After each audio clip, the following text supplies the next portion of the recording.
Hər kəsə yenidən salamlar. Biz keçən müzakirələrimizdə imamətin necə ağır bir əqidə əsası olduğunu öyrəndik. Bəs yaxşı, bütün bu inancların, əqidələrin təməlində nə dayanmalıdır? Əlbəttə ki, Allah Cəllə Cəlaluhunun bütün bəşəriyyətə sonuncu Peyğəmbəri Muhammed sallallahu aleyhi və səlləm ilə göndərdiyi həyat düsturu, yəni Qur'an-ı Kərim.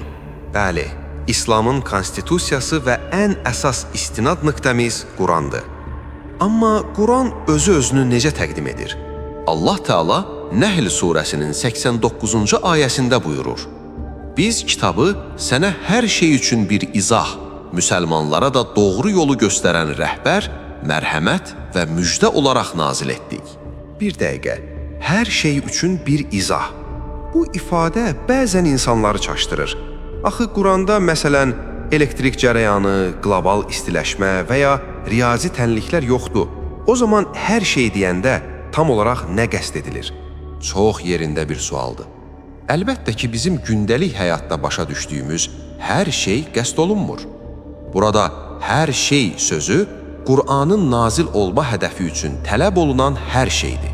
Yəni hidayət, qurtuluş və doğru yol üçün nə lazımdırsa, o mütləq Quranda var. Yəni, insanı cənnətə aparacaq və cəhənnəmdən xilas edəcək heç bir əsas prinsip Qurandan kənarda qala bilməz. Səhv etmirəmsə, tanınmış şiə təfsir alimi Seyyid Ət-Təbatəbai də özünün məşhur Təfsirul Mizan əsərində 12-ci cilddə bu məqama toxunur. Elədir, tamamilə doğrudur. Ət-Təbatəbai məhz belə buyurur. Çünki bu kitab ümum insanlar üçün hidayət qaynağıdır. Belə olduqda, hər şey ifadəsi ilə məqsədin hidayət məsələlərinə aid olan hər şey olduğu aydın olur. Yəni, başlanğıc və axirət haqqında həqiqi biliklər, ilahi şəriətlər, əxlaq qaydaları, hər biri oradadır. Hətta Ən'am surəsi 38-ci ayədəki biz kitabda heç bir şeyi nəzərdən qaçırmadıq ayəsini də məhz bu mənada Qur'an olaraq təfsir edənlər var. Bəs bu əqidə məsələlərinə necə tətbiq olunur? Xüsusən də bayaqdan danışdığımız imamət kimi böyük bir üsuluddin məsələsinə. Bax, məhz can alıcı yer burasıdır. Müasir şiə mərcilərindən Əl-Vahid Əl-Xurasani Muqtətəfətül Vəlaiyyə kitabında çox əhəmiyyətli bir etiraf edir. O deyir ki, dini biliklərin üsulunun, yəni əqidə əsaslarının kimdən gəldi götürülməsi doğru deyil. Bəs hardan götürülməlidir? O, açıqca deyir, bu məsələlərin üsulu Qur'an-ı Kərimdən, təfərrüatı isə rəvayətlərdən götürülməlidir.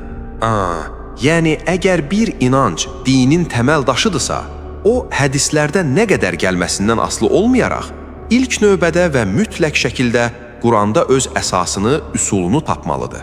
Ay, sağ ol. Əgər Subhanəhu və Teala Qur'anda qadınların heyz hökmlərini, iddətlərini bizə incəliyinə qədər izah edirsə, necə mümkün ola bilər ki, bizim axirətdə cəhənnəmdən qurtulmamız üçün şərtsiz zəruri olan ən böyük məlumatlara müqəddəs kitabında aşkar yer verməsin? Həqiqətən də, belə bir iddia etmək, əslində Qur'anın mükəmməlliyinə və hər şeyi izah edən bir kitab olmasına kölgə salmaq olar.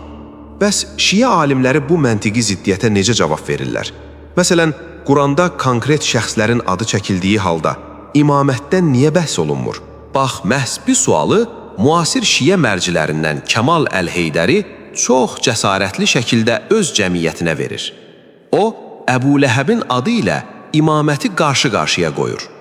Gəl bu çox maraqlı və kəskin müqayisəni ikinci və sonuncu hissəmizdə açaq.